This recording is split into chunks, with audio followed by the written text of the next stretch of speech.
have a question for working class MAGA. Republicans ran on lowering inflation, bringing down the cost of eggs and milk and gasoline, etc. And since they've had control of the House, they've done absolutely nothing about any of it. Nothing. And what are they doing now? They're attempting to use a crisis in Israel to make sure that the wealthy tax cheats here can continue to cheat on their taxes. That's what they care about. They don't care about you. They've never cared about you. They're not even pretending anymore to care about you. They care about making sure their rich friends and donors can get richer by cheating you. President Biden is trying to make rich tax cheats pay their fair share. You have to pay your taxes.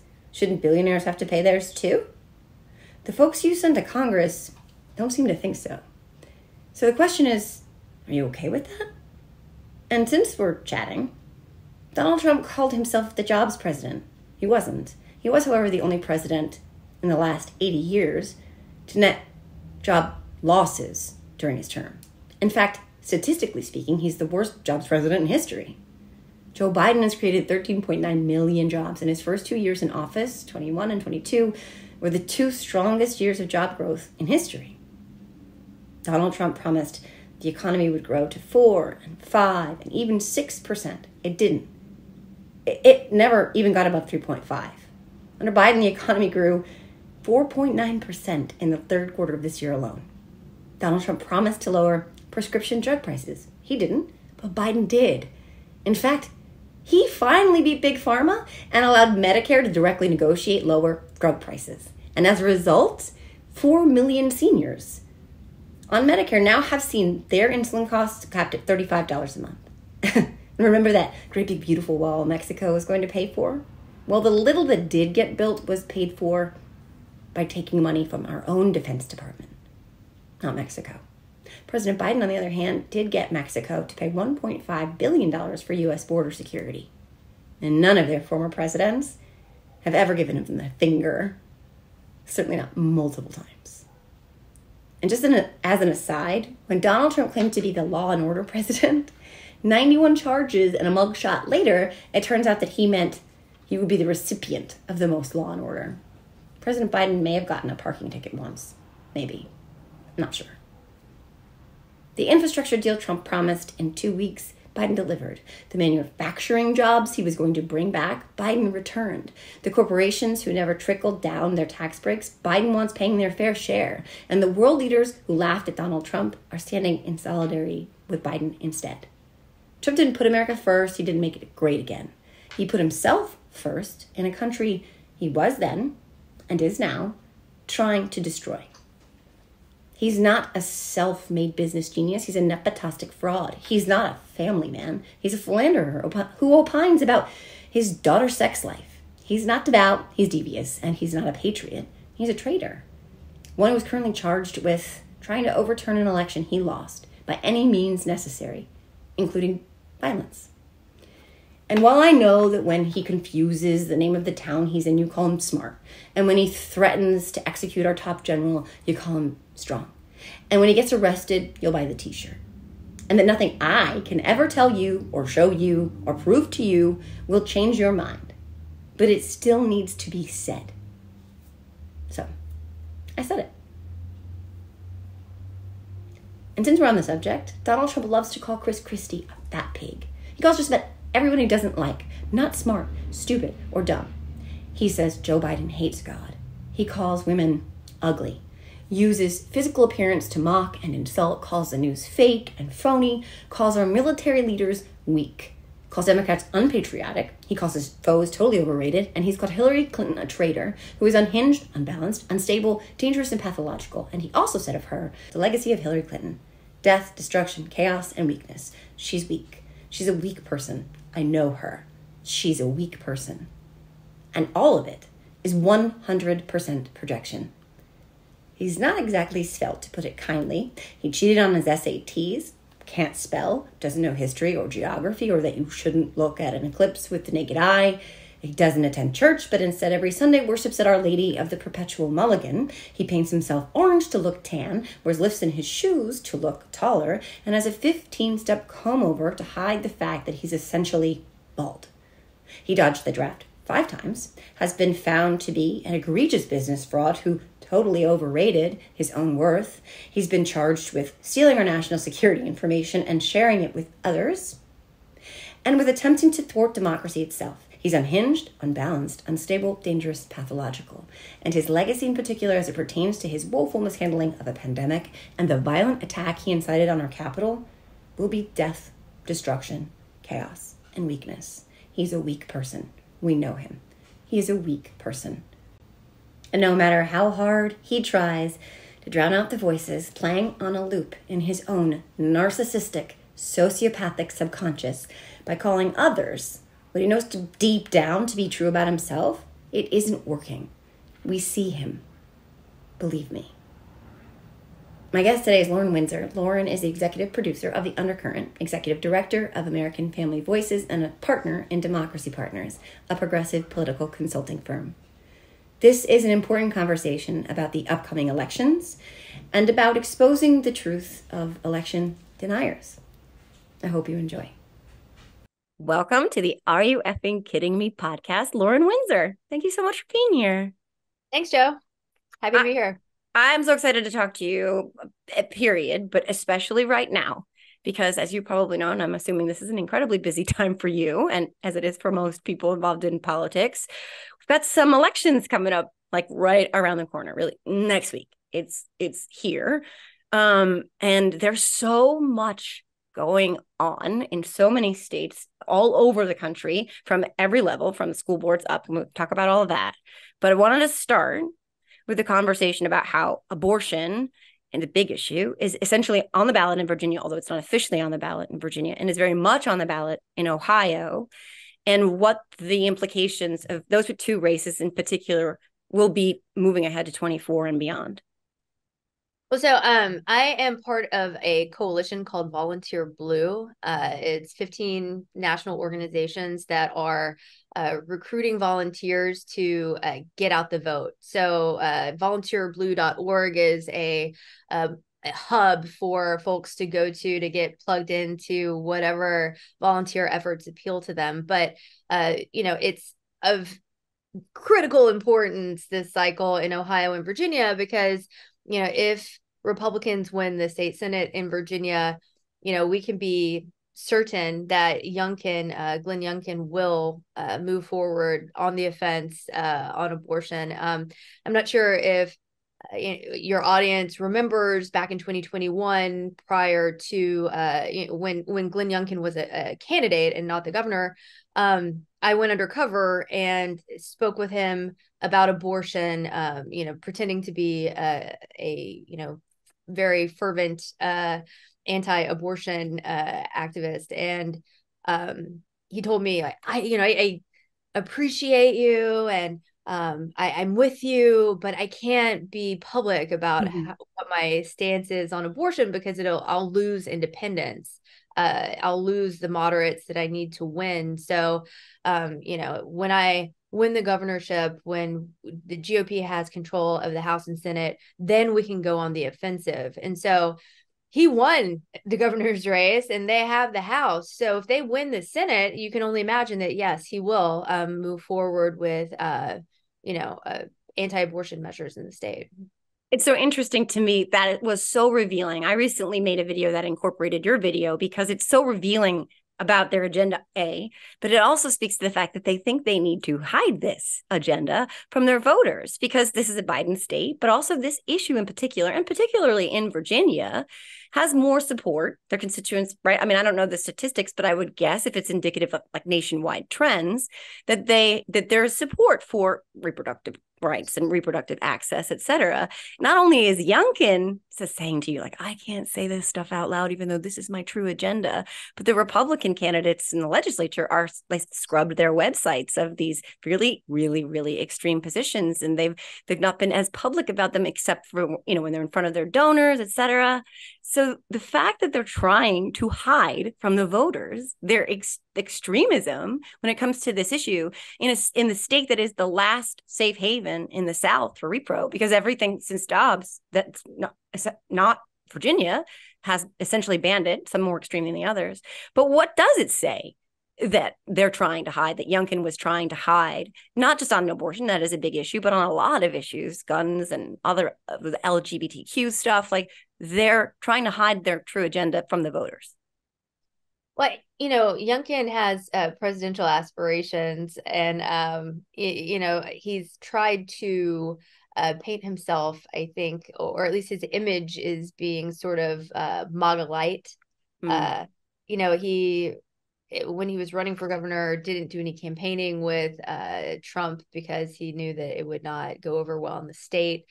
It's, hey, look, I'm the reasonable moderate guy, but at the end of the day, he's not. It is a facade. He is still very, very right wing conservative, and is just Donald Trump, with sort of corporate friendly old school Republican face. It's like, oh, look at me, I was the business CEO, you can trust me. Mm-hmm.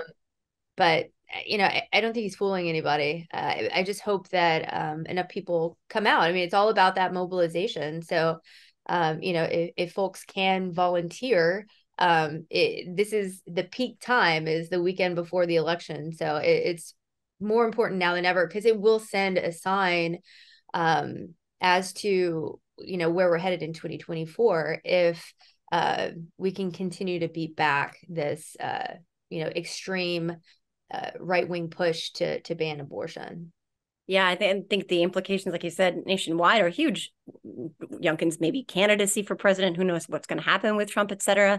But also, like, what kind of a bellwether this is for, other states saying, oh, it's just it's very reasonable. Our abortion ban isn't that extreme. We have exceptions for, incest or whatever, but that's very palatable to voters when it's actually that they had to hide their real true agenda, which is, really scary. But I love this idea of, like, just, this weekend before this last push, saying, like, get out the word, let people know. Some people, I've talked to people in Virginia who are like, I've actually been shocked at how few people seem to be engaged right now in this election. And it's really scary because it's like, what's going on here? And I was just curious, what are you seeing in terms of engagement, involvement, people wanting to, either get more involved or pull out or pull away? Like, what are you seeing on the ground? Well, so I haven't spent time on the ground in Virginia, but working with the various groups in the coalition, the folks that they're talking to seem to be very engaged. So, this effort is something that is important for this election for sure, but it's foundational to 24 as well. And I think that in an off year, people tend to be much less engaged, and particularly with some of the things that are going on right now with Israel, with Ukraine. I think it's easy to get demotivated, but anything that we can do now is not only important now, but also for building into 2024. Mm-hmm. I mean, I don't know that, and again, we'll move on from Virginia, but I wonder how many people in Virginia realize that abortion is very much on the ballot without it actually being on the ballot, because this conversation needs to happen. I know people realize. So I see the ads. I live in DC, and you just get pelted with ads focused on abortion. Like, it's very clear if you watch any amount of TV whatsoever that, like, abortion is on the ballot, like de facto on the ballot. Yeah, it's interesting because Republicans' calculations were that it would be, a hot issue for American women for a minute, and then it would fizzle out. And it's like, here we are going into this election and then 24, and it's clearly not. It won't fizzle out. It's just, you don't just strip us of our fundamental rights to bodily autonomy, and we're like, oh, I'm good. Like, I'm just gonna move on.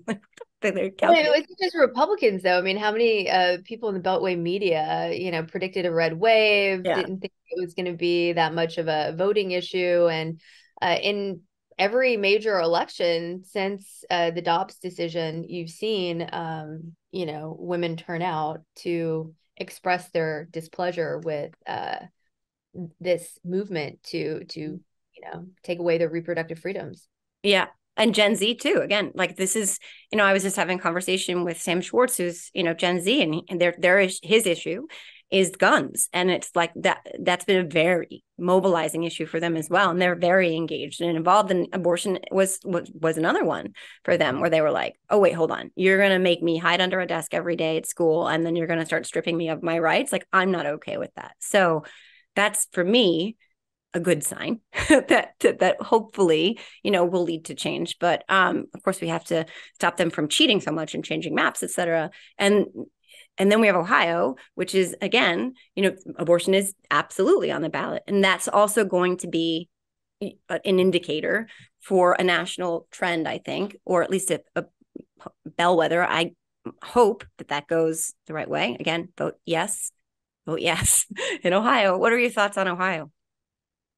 So, obviously Ohio is a very red state, and you had so much effort that went into the challenge for the ballot measure back in August, that there is some fear that there won't be as much momentum behind it, like to turn out next week. But, I think that as much as, the sort of Chicken Littles, like the sky is falling, it's not going to happen, like the pessimistic outlooks on turnout in the state are, again, we keep defying those expectations. Mm-hmm. And I do believe that the women in Ohio are going to show up to say, we don't want this. And yes, we want to enshrine our constitutional rights. So, my feeling is that there will be the turnout necessary. Is it a very red state? Yes, it is. But, we won, a few months ago. So let's just keep that momentum going. There was some, I think, mishigas over this, like some controversy over, folks not wanting to vote on this year, but vote on it next year to have greater turnout in the state because of the Senate race. And I would just say to folks who subscribe to that belief that just because it may be more politically convenient for certain Senate races, we should be fighting in every available election to assert our rights. I don't think that we should be telling people to wait on that. Yeah, and it's all eyes on Ohio right now. I mean, Virginia too, but it's all eyes on Ohio right now, which gives them an advantage, in my opinion. Maybe a disadvantage on the other side of that coin, but I think it gives them an advantage to really focus. There's been a national focus on this, and I think, given what we've seen with how they turned out, and how actually nonpartisan the August election was, to essentially give not a majority, make the threshold for the majority, give the power to 40%. They had to reach 60%. Like, I think most Ohioans, obviously by the vote, overwhelmingly said, no, that's not democracy. We don't want that. I know it's a different lift to get this there, because it's reproductive care, and it's not just, it's a contraception, et cetera.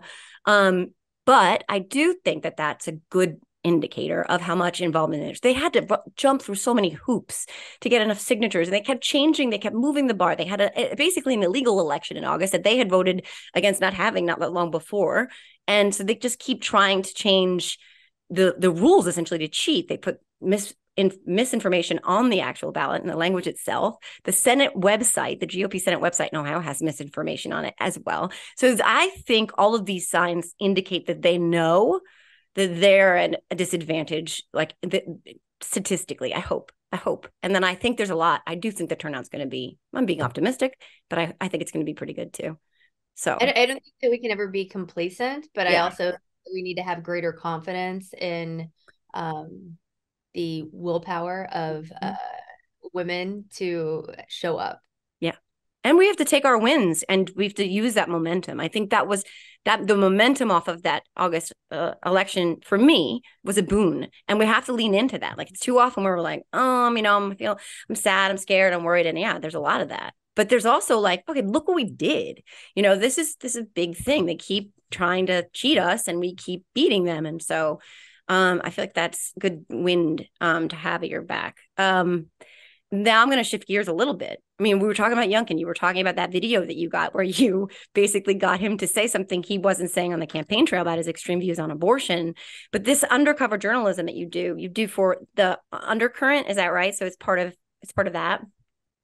Yeah, so that's the name of the publication, and that just contextually, I started that with the Young Turks back in 2012, and that at that time the Young Turks were part of Current Television, and so we had pitched the show to Current to be a bigger sort of broadcast show, but Undercurrent, with the focus being on grassroots movements of all stripes across the political spectrum. It's going to Tea Party rallies, but also Occupy events, and just showing up to interview elected officials and advocates about whatever the important topic of the day was. But the Undercurrent, I moved to DC to work with Democracy Partners, and that became a publication of American Family Voices, which is the C4 nonprofit that I'm the executive director of.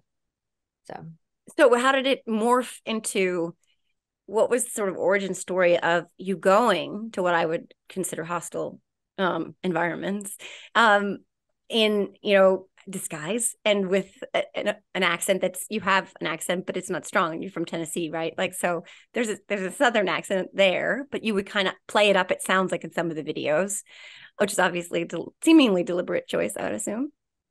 Yes, it's very deliberate. So, the methodology of, my reporting in the Undercurrent, I always had some undercover elements to it. But it'd been more, focused on field reporting. In the political industry, it's something called bird dogging, like to show up and go after whoever you want to talk to, your target, with whatever questions that you have, not in like an activist manner, but in a more journalistic manner, just to, you don't have an interview set with them. You're not giving them the heads up ahead of time. It's getting the interview on the spot. So I did that for many years. My first undercover stuff was, I really tried to use it in a sparing fashion. It was like, for events that were just very hard to get into. So ALEC conferences, if you're familiar with the American Legislative Exchange Council, Koch brothers donor retreats, those highly secretive donor confabs. But then in 2020, coming back from, I had taken a leave to work on the communications team for Tom Steyer for president. Coming back from that and, having, gone through the election and seeing, yes, okay, Biden won, we can breathe a little bit more easy now, knowing that, we're not going to have another term of Trump. But as soon as we saw that there were going to be 2 runoff elections in Georgia, I'm talking to my business partner. I was just like, I've got to do whatever I can to be on the ground reporting, because I feel like,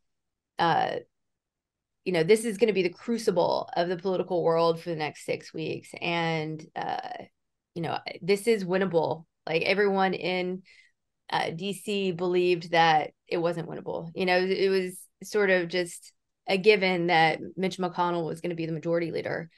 And as soon as I got on the ground, just going to all these different campaign events with all these different surrogates stumping for Kelly Loeffler and David Perdue, that people just kept talking about how the election was still winnable. Keep fighting for Donald Trump. We still have cards on the table, cards to play. And so, when this is happening in the middle of December, it's like, wow, either, they are very cynically saying something they know to not be true, or they actually do have a plan. Mm-hmm. And it became more and more clear that, okay, like, I'm going to get that, like, try to figure out what that plan is. And, you're not going to go up and stick a microphone in somebody's face and expect them to tell you what their secret plan is to overturn it. So at that point, it was, okay, I'm going to go undercover. I'm going to pretend like I'm a supporter. And how that played out was then Senator-elect Tommy Tuberville was at an event in Atlanta with then Congressman-elect Byron Donalds and uh, God, what's his name? He just Madison Cawthorn. Madison Cawthorn, yeah. So Madison gave his speech and he says, y'all keep fighting for President Trump. We still have cards to play. This isn't over. And then Tuberville gets up there and he says the same thing. He's like, you keep fighting for President Trump, y'all. Da, da, da, da. And I'm just like, hold on, this is crazy, because at the time, this is another one of these beltway things where uh you know everyone had heard that there was going to be an electoral college challenge in the House. This was, Mo Brooks Freedom Caucus, this crazy sort of effort that nobody took seriously in the beltway, because you had to have a senator object at the same time, and everyone was, oh, it's just a Freedom Caucus thing, it's going to fizzle out. Well, here you have someone who's going to be senator saying that they need there's something that they're going to do. So anyway, I followed him outside of the venue and I was like, Senator Tuberville, Madison said y'all still have tricks up your sleeve. What are you going to do to fight for President Trump? It was like, well, ma'am, you seen what they've done over there in the House. We're going to have to do that in the Senate too. And so, it's clear at that point, like, okay, this is a real thing. Like, this is going to happen. They're talking about this. And I talked to Madison too. And when I said, what are you going to do to fight for President Trump? He was like, well, we're going to challenge the Electoral College. And I was like, well, do you think, can you win? Can you make it happen? He's like, it's a Hail Mary, but we think we can do it, and it's okay. And, when I dropped that video, the Tuberville thing, it was huge. It was all over CNN and MSNBC, local news. And I asked David Perdue a couple of days later the same thing. Are you gonna, what are you gonna do to fight for President Trump? Are you gonna object to the Electoral College? Yes, ma'am, I am. And when I tweeted out both of those stories the next day, after those stories came out, Donald Trump himself tweeted both of those stories. The first was just like a retweet of the Tommy Tuberville thing. But then on the David Perdue story, he actually said, that's because David is a good patriot. Thank you for all your hard work, Lauren. And so, this really ratcheted up the pressure on elected officials in Georgia, because Trump just was maniacally focused on getting people to challenge the Electoral College or otherwise subvert the election results. And a lot of people don't remember this. People think, oh, well, it was Josh Hawley who started the Senate objection. No, it wasn't, because that happened like a week after the Tuberville story came out. So Josh Hawley announced the following week, and then like the next day, Ted Cruz, not to be left out of the spotlight, announced his own objection. Yeah, so, and sorry, go ahead. Oh no. It's fascinating again, like what they'll tell someone that they think is friendly, is a friendly ear, and I mean Tuberville is. I don't know how to say this nicely. He's a deep bench of dumb fucks in the GOP, and Tommy might just be taking the prize on that. He's not the brightest bulb in the marquee. All of them. What's that? He's their quarterback. Yeah, exactly. And it's so interesting to me because I believe, if I'm remembering correctly, that one of the phone calls that they know that Trump made on January 6th, like as shit was going down, was right to Tuberville. Where he was trying to get to Tuberville, yeah. It was like Mike Lee or something that he ended up getting. Right. Mike Lee phone off. Yeah, he dialed the wrong number or something, or yeah, like you said, he was trying to get him. And I mean, again, because like they were just saying the shit to the friendly people, and then finally publicly, like the fact that Tuberville is doing what he's doing in the Senate right now, and I believe he's just sowing chaos because it benefits Trump. I mean, I don't see any other point to it, but he's essentially, he's always been, do whatever it takes, democracy be damned, to serve Donald Trump's ends, lie, cheat, steal, destroy democracy. And he's basically holding hostage all these, military positions. One person can do that is insane, but he finally got dragged by his own party. But I think that, to my mind, that this is just an extension really of what he tried to do to subvert, democracy and overturn the 2020 election. He's just trying to help Trump now in whatever way he can. I'm sure that's part of it, with obstructing the military, but I think he also is, hardcore on abortion. I think that is an actual belief of his. I can't imagine that that's all for show, given, I'll just say it, like, I think he's a really stupid individual. Um, it seems to me that, like, he has a sincere belief about abortion. Um, it's very misguided, Yeah. in my opinion, to and it's not just my opinion, it's also Lindsey Graham's opinion. Mm-hmm. And To hold Joni up Ernst. promotions over that. Lindsey Graham, on the floor of the Senate, was saying, like, you can't hold up promotions like this over a policy decision. Imagine what's going to happen when Republicans take back the presidency, and then you're trying to get promotions moved through, and any Democrat could employ the same maneuver and keep keep obstructing these military promotions just based on a policy disagreement. It just won't work. Mm-hmm. But I'm sure that a lot of it has to do with obstructionism for the sake of Donald Trump. But I don't profess to understand the evangelical mind. I as an agnostic, like, I particularly males, I guess it's this, like, need to dominate women's bodies, but it is mind-boggling the lengths to which he is willing to go in order to, push forward his preferred reproductive choices. It's having real implications on our military readiness. And our national security is being imperiled because the military said, oh, okay, well, you're going to ban abortion in certain states that we've, stationed these, people in, and now they have to travel at their own expense, like by plane, if they live in a state, that's not surrounded by other states where that's accessible to them, or anywhere that we're going to we'll help facilitate that for them. That you're going to be like, well, you know what, our national security can be damned, I don't care, I'm going to shut it all down until they change that, because that's wrong. It's like, what? How does that? And I know he is stupid, but that is next level stupid. That's like, how does anyone look at that and then make the argument that it's America first? Or, I mean, it's just completely counterintuitive to keeping us all safe for something that he's not going to change.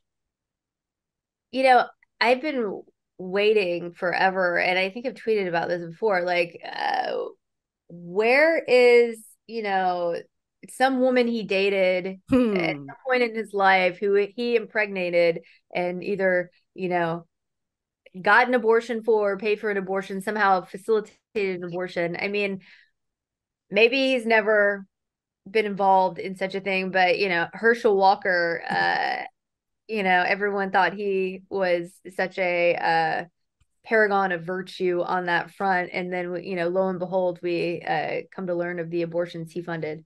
Mm-hmm. Yeah, I mean, I think there's a lot of those skeletons lurking in Zydoth protest too much closets.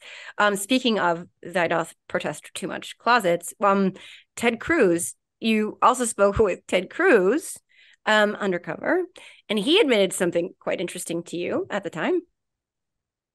I talked to him on a couple of occasions, so I didn't know that, where he said that he led the objection, or he led the fight on the Senate floor for. I didn't see that one. Well, I was going to talk about the FBI defunding, but tell me about that one too. Okay, so I guess this would have been 2021 in, like, May. He was stumping for Youngkin, actually. So he was at a Youngkin event in Virginia, and I went up to him and I was like, why didn't you fight harder for President Trump? I'm mad at you. And he's like, what are you talking about? He's like, I led the fight on the Senate floor. And it got, while it may not seem to be that particularly newsworthy, it actually kind of was, because he had tried to say that this was not like a political move, that he was not doing this on behalf of Donald Trump, but he thought that, the voters needed to be heard out and just like have a delay.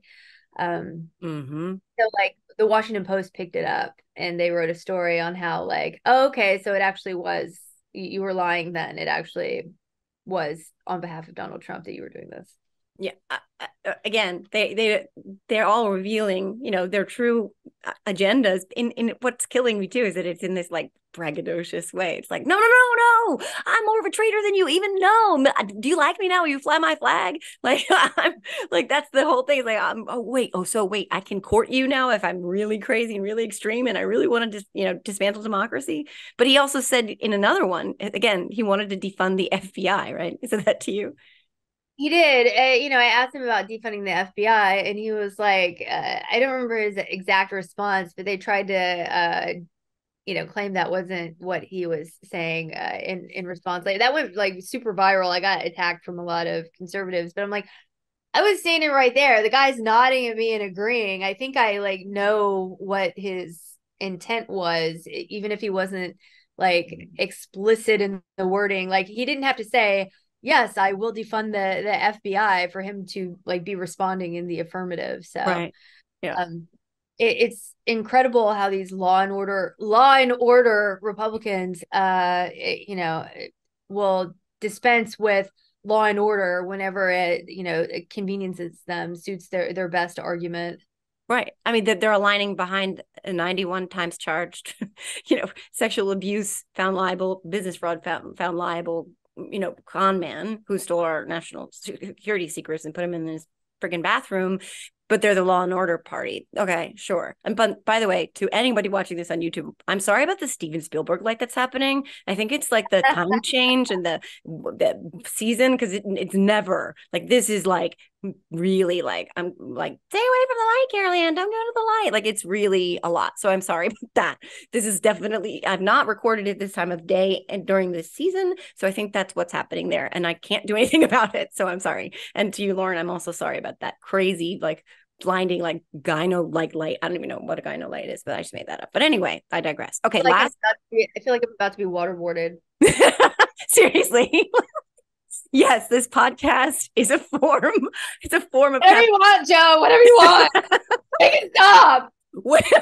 Where were you? I would never waterboard you, but I might just blind you with this light and make you confess to crimes you never committed. But I apologize to everybody else. It's very hypnotizing. You could ask me anything and I'll tell you. Yeah, it's really reminding me of Poltergeist. Like, okay, yeah. So I can't do anything about it. I cannot turn off the sun. Republicans are trying to do that with climate change. So, or something about the sun with climate change. But Eked last guy, because again, there's another person who helped to overturn the 2020 election, who I'm very much not a fan of, Ron Johnson, who, despite his public, words about the election being stolen, et cetera, he tried to literally pass off the fake electors to Mike Pence's team, if I recall correctly. You got him to say, that no, Trump lost Wisconsin. He legitimately lost Wisconsin, which was not exactly his public facing sort of take on the whole thing. The first time that I got Ron Johnson, it was him explaining how Trump lost. So I was expecting, it's the whole like sort of approach I took with Ted Cruz of like, I'm mad at you, Senator. Like, why didn't you fight harder for President Trump? And I expected him to like give a full-throated defense of, what he did to fight for Donald Trump. And instead, he gives a full-throated sort of explanation for how Trump lost. And so I like leaned into it and was very like, are you telling me, am I hearing you right? Are you saying that Biden won fair and square? Are you're telling me that Trump lost? And so, he goes through how like, he lost because there were, Republicans that did not vote for him, but voted for all of the Republicans down ticket. He's like, look at the vote totals. It's not a matter of not having the turnout. If all of those voters had voted, who had voted down ballot, had voted for him too, he would have won Wisconsin. He's like, I don't know what happened in other states. I'm not saying there wasn't voter fraud in other states, but I haven't seen any, convincing evidence there was voter fraud in Wisconsin. And, he goes back and like, he told me that, right? And that became a huge story.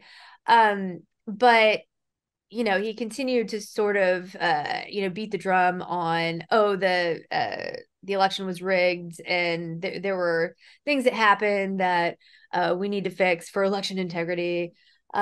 This other time that I saw him, I was actually going to a so-called election integrity conference. This is run by Cleta Mitchell. And Cleta Mitchell was, you'll remember, was on the infamous phone call with Trump with Brad Raffensperger. Mm-hmm. She's a Trump coup attorney. She's been leading this effort to, like, she's been holding conferences across the country in battleground states to recruit election deniers to work inside election infrastructure in 2024. I mean, it's terrifying what she's doing. So she held one of these conferences in Wisconsin, and Ron Johnson was a keynote. And so, I'm en route to Milwaukee, and I'm sitting in the DC airport, like, the gate's over here. I'm, drinking my coffee, and all of a sudden I see Ron Johnson walk in front of me, and we're on the same flight. And I had been like preparing to be undercover in the hotel, but this opportunity was just too good to pass up, that I'm like, we're on a Southwest flight together. I'm going to like board towards the very last of the plane, and he's probably going to be at the very front. And so I'm going to try to be near him so that when we deplane, I can bird dog him through the airport. And so when I board the plane, I end up being in the row in front of him. So I'm in the front row of the plane. He's in the row behind me. And when we deplane, I basically, I have everything ready to go. My phone. I mean, I have like, my bag, my laptop bag. I'm, fully weighed down with all this stuff, but I was just so pumped I'm like, it's got to be go time. I have this opportunity. I've got to talk to him about this, because it had just come out like that week or the week before, maybe a couple days before, that he had, tried to have those fake elector slates handed off to Mike Pence. And so I asked him about that, running through the Milwaukee airport, and he admitted that he played a 2-minute role in the insurrection. I remember that now. I remember being like, oh my God. And then, of course, the follow-up questions that dogged him for a while, because that's crazy. You got him to say that. How did he say that? Yeah, I mean, the video is insane. All of this is, very, transpiring very rapidly. You're having to run next to somebody, with a camera, and you mean to tell me that your, chief of staff went against your wishes, or, did XYZ thing without, informing you? Like, you're the principal. Why does he still have a job? Why would he do this?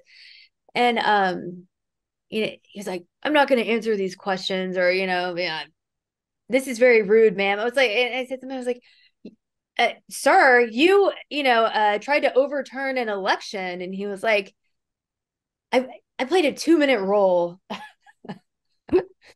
Like, okay. And then I was like, so you're telling me you played a 2-minute role in overturning the election? And he realized what he'd done. And, then he's like, I did no such thing. And like, but I'm walking in front of him at this point, and he's got, security on either side. And so now I'm basically like running backwards with the phone, interrogating him. And he's just like, he was very flustered, but he said that he played a 2-minute role. So, yeah. And going back to the fact that you had a conversation with him, which I bungled because my brain is mashed potatoes for some reason, but where he admitted that he knew that Trump lost. And then, you're talking to him again, and he says, despite that fact, that, yeah, I played a 2-minute role in, like, throwing those votes away. Like, it's what? But that's the crazy thing, is like the cognitive dissonance it takes to know that somebody lost something, but then to be willing to go out on that legal limb and, challenge really like the whole foundations of our republic. Like, how do you how do you reconcile that in your head? It's insane. I mean, they have to do a lot of that, I think, on a daily basis, honestly. I can't even imagine. I don't want to know. I don't want to know what it's like in their heads, but it's terrifying because again, these are the same people who got and gaslight you about how they're America first, they're pro democracy, they're the ones saving America from the Democrats. And it's like, Constitution. right, that's right. Ted Cruz is like a constitutional scholar. He's basically like, basically, Scholar. right, shitting on it. I mean, it's just it's insane. But this is the time that we live in, which is also clearly insane. And what I wonder about, what is so strange to me, is that this all, you've got Tuberville, you've got Cruz, you've got Hawley, you've got Johnson. They're all aware. Perdue, Loeffler, they're all dialed in. Cawthorn, they all know the plot. So how is it that, like, who's organizing that plot? Where's the team meeting? How does that look? Because we don't have any, obviously, indictments for any of them, and they played a role in all of this, and it's obviously coordinated, but we don't yet know so much of that. I feel like that's something I, as an American citizen, want to know. How did they coordinate that effort, and will we ever know? I mean, to me, it was like very evident that there was mass coordination with elected officials. When I was on the ground in Georgia, you hear of the things that are happening, but then when everyone is sort of carrying that same message, whether it's Madison Cawthorn or Tommy Tuberville or Byron Donalds or David Perdue or Marjorie Taylor Greene, yeah, I think that it's easy for me to see how it was coordinated between like Mo Brooks and Tommy Tuberville. You remember they're both from Alabama. So I can see, Mo reaching out to, Tuberville and being like, hey, you got to be in on this with me. Da, da, da, da. We got to lead the charge. And I went undercover with Mo Brooks too. So he very proudly wears the, sort of the insurrection leader, January 6th leader. He signed a hat of mine actually as January 6th leader. It's a MAGA hat. I've been collecting trophies this whole time, like insurrectionists. I'm sure. Didn't he turn on Trump eventually, though? And they soured on each other or something? So when I did go undercover with him, he was not as full-throated in his defense of Trump. If memory serves correctly, we were talking about like continuing to he was campaigning with Kelly Ward, who's the GOP chairwoman of Arizona. And Kelly had been like a loud sort of drumbeat for the recounts in Arizona, like getting the 2020 election decertified. And so when I was asking Brooks, it was like, well, we need to decertify the election because, we need to set the record straight. Even though he was with Kelly and Kelly was right there, he was like, no, that's not something that we should do. It was clear that he was not out on the same crazy limb as Kelly Ward and some of her more fringe allies. Interesting. I often wonder, like, people ask me this too, like, do you think that, putting facts in front of, the American people, particularly as it relates to Republicans who would vote Republican, do you think putting this stuff out there, the truth, right, their true opinions, their true roles in insurrection, their true agendas on extremism like abortion, etc., extreme positions on things like that, do you think that these things actually move the needle? Do you think that we live in a world where that's still a thing?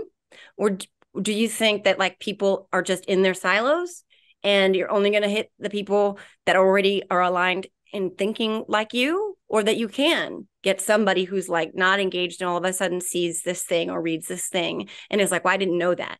And then you can change, their perspective. That's the last question. And then we'll go to a very different thing. But so we'll wrap up with that.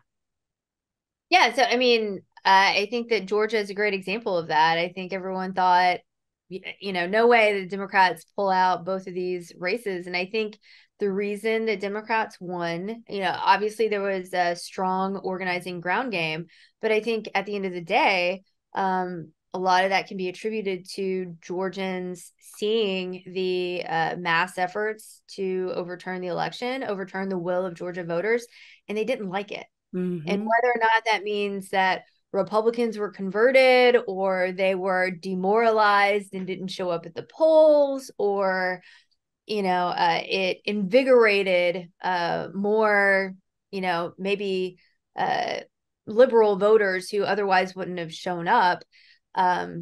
Every little bit helps when you have these tiny margins. So if some people sat out the election because they were too disillusioned with what was going on, and other people were like, well, I got to go now because, I can't see any more damage like to our civic institutions. I need to know that I like played my part in that. Both things are critically important, and we have to really, I think, keep in mind as, liberal activists, as progressive activists, that like every single vote is important. And, when we start saying that some of these votes don't matter if they're in red states or they're in rural areas, then we're going to lose elections. But to the degree that we can go in and be seen fighting and be seen exposing the worst elements of the Republican Party, I think it makes the races winnable. I mean, if you don't show up, you can't win, right? Right. And so all of that, yeah. And if you abandon presenting the truth and the facts because you don't think that they're making a difference, then, everything basically fails, because then you've given up on even trying, then you've given up on the truth and adhering to it.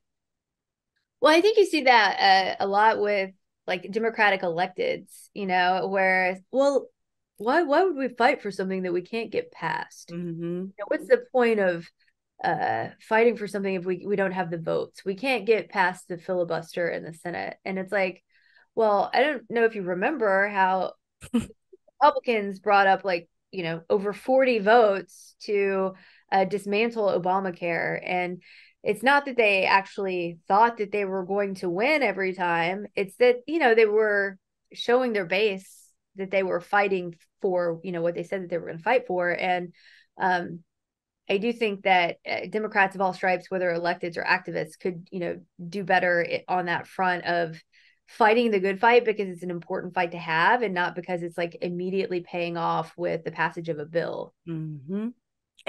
And it inspires, like you said, and it shows it carves a pathway for others to follow. And whether it's abortion or guns or whatever, people need to see that, like you said, their electeds are listening to them, and they are fighting, and not just because they think that it's a safe thing to fight for, but because they principally believe in the thing that they're fighting for. I think that trickles down.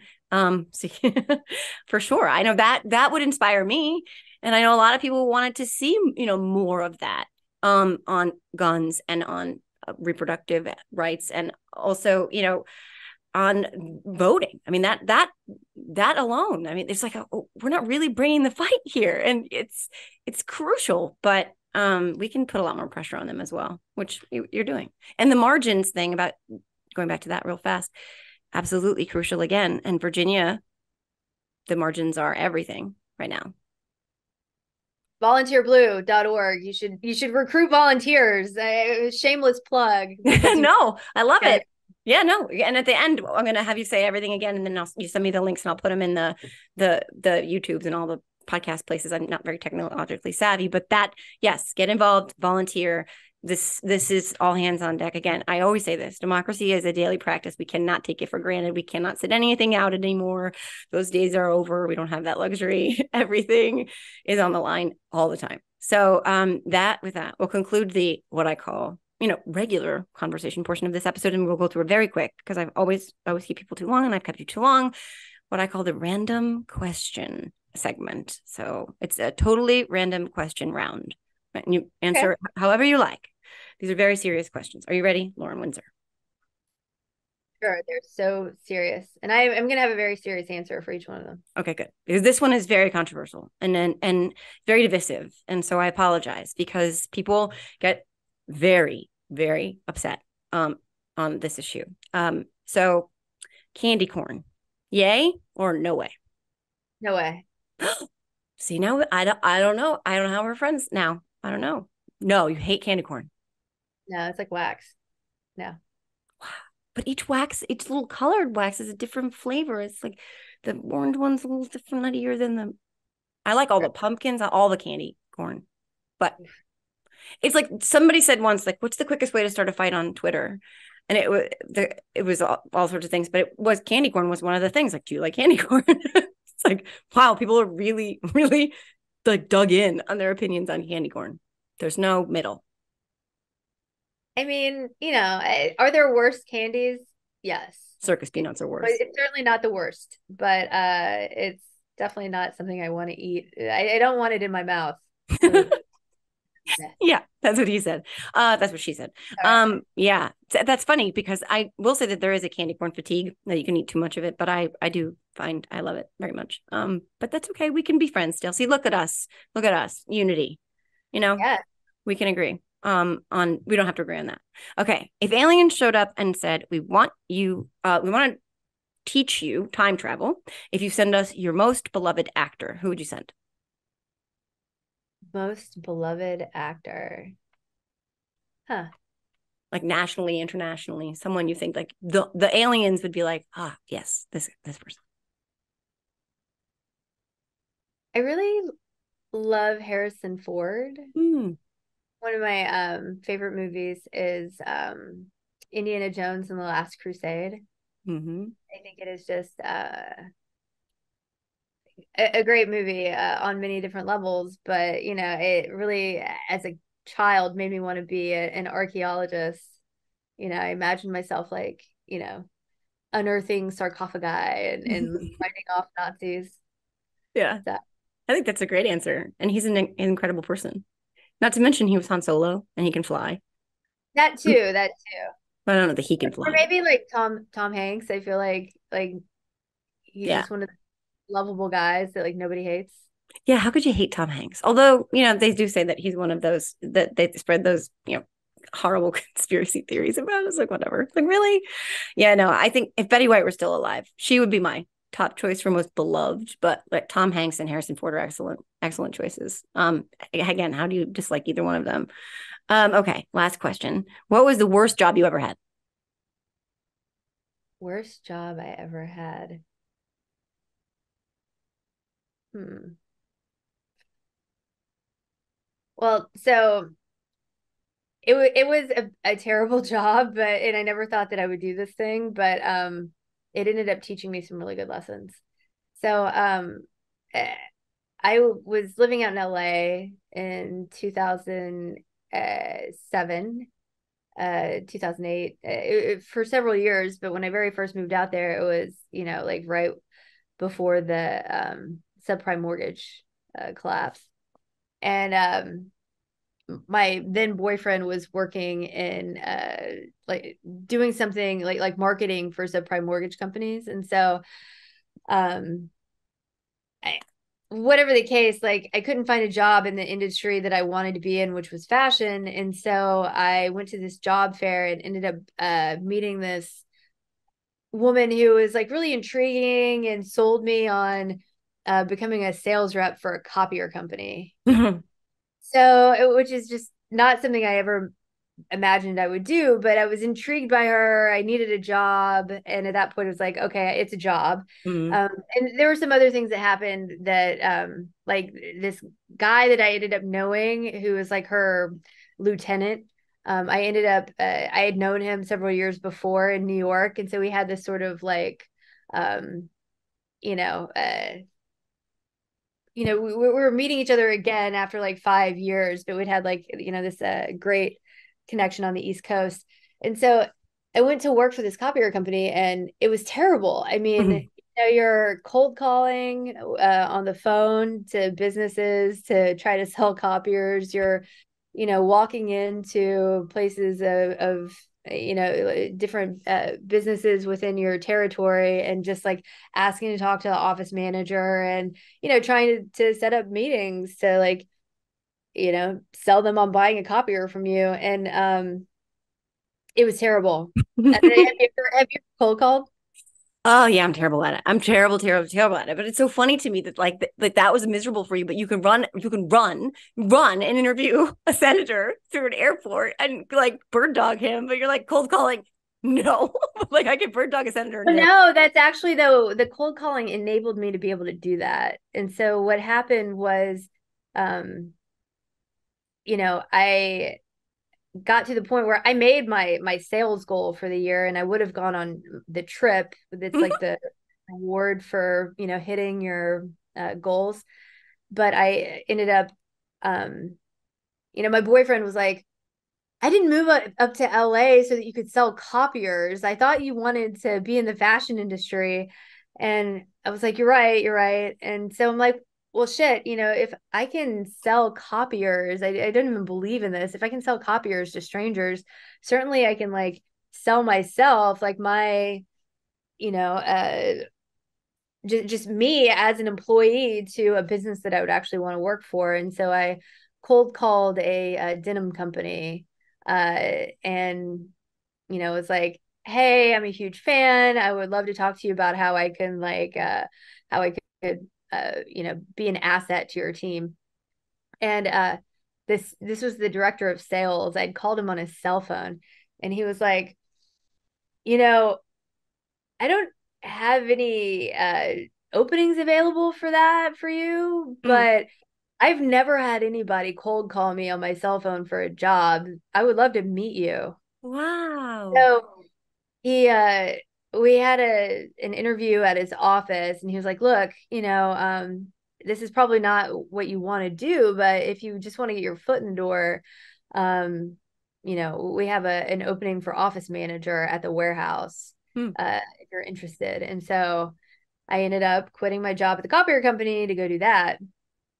And then, you know, uh 2008 happened. I ended up quitting, going back to school, and I was in school for fashion design, and then got, wrapped up in the Occupy movement. And really that ability to like be that aggressive and talking to people opened up doors for like, basically asking for interviews in person. You're like cold calling a politician. Yeah. It's like, oh, you show up where they are and you ask them questions, and it's not like, hey, can I, and at the beginning I think it was more like, do you mind like doing an interview with me, and then asking the questions, and then you realize like, just ask the questions, like jump into Mhm. it, like go and be, the cold calling really enabled me to be much more aggressive as a reporter.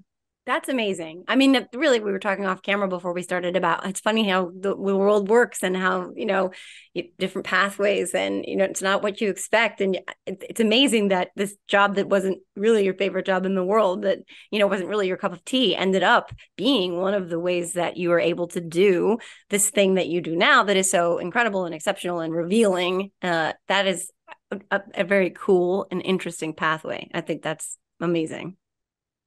Thanks. I mean, I wouldn't be where I am today without having had that cold calling terrible copier job. Yeah.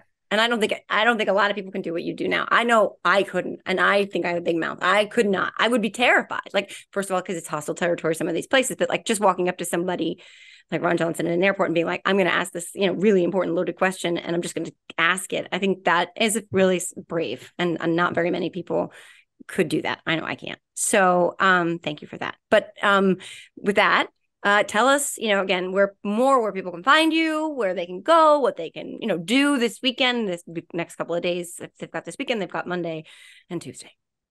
It's critically important for folks to get involved in these elections, volunteer to mobilize voters in Ohio and Virginia. You can do that at volunteerblue.org. You can follow me at LA Windsor, LAWINDSOR on Twitter. The website is theundercurrent.tv. And so, this is for all my reporting videos with the Undercurrent. It's a project of American Family Voices, where I'm the executive director. And, if you want to support our work, we would love any donation that you can give, it all helps. Love it. And thank you so much for your generosity of time today. And thank you for your advocacy, and thank you for your journalism, and thank you for putting the truth out there, and persistently putting the truth out there, because it is really, really critically important. And all of these elections are critically important. So thank you for all of your work. I really appreciate it. And thank you for, being a true warrior on Twitter, and, you're fighting the good fight in the trenches. So you're doing very important work, Jo. Thank you. Thank you. And I'm like in some, heavenly, like, look at this. Whoa. It's like ET moment. But yeah. So thank you again. And that does it for this episode of the Are You Effing Kidding Me podcast. Thank you, Lauren Windsor, once again. And we'll see you guys next Saturday. And just vote, and vote. Vote yes in Ohio. Vote yes in Ohio. It was no. Volunteer blue. Yes, volunteer blue. Thank you so much. All right. See you next time. Look, I think we can all agree, if we can't agree on much else, that these are pretty crazy times, and navigating all of that every day can be pretty stressful. In my case, add 2 middle schoolers, and there are just some days where I'm dragging myself across the finish line. And then there are the nights when a glass of wine or two fits the de-stress bill. But let's be honest, I'm a busy mom. I can't be waking up feeling like crap, whether that's that second glass of wine I had or eating my daughter's leftover chicken fingers because I didn't want them to go to waste. Either way, enter ZBiotics. Here's how you use it. Step 1, have a ZBiotics. For best results, make ZBiotics your first drink of the night. Step 2, drink responsibly. Pace yourself, hydrate, and get a good night's sleep. Step 3, enjoy tomorrow, wake up feeling refreshed and ready to take on the day. ZBiotics Pre-Alcohol Probiotic, your first drink of the night for a better tomorrow. Engineered by a team of PhD microbiologists, ZBiotics is a probiotic drink that breaks down the byproduct of alcohol, which is what's responsible for those rough mornings after drinking. So go to zbiotics.com/politicalvoices or scan the QR code on the screen right now to get 15% off your first order when you use Political Voices at checkout. Again, go to zbiotics.com/politicalvoices or scan the QR code on the screen right now.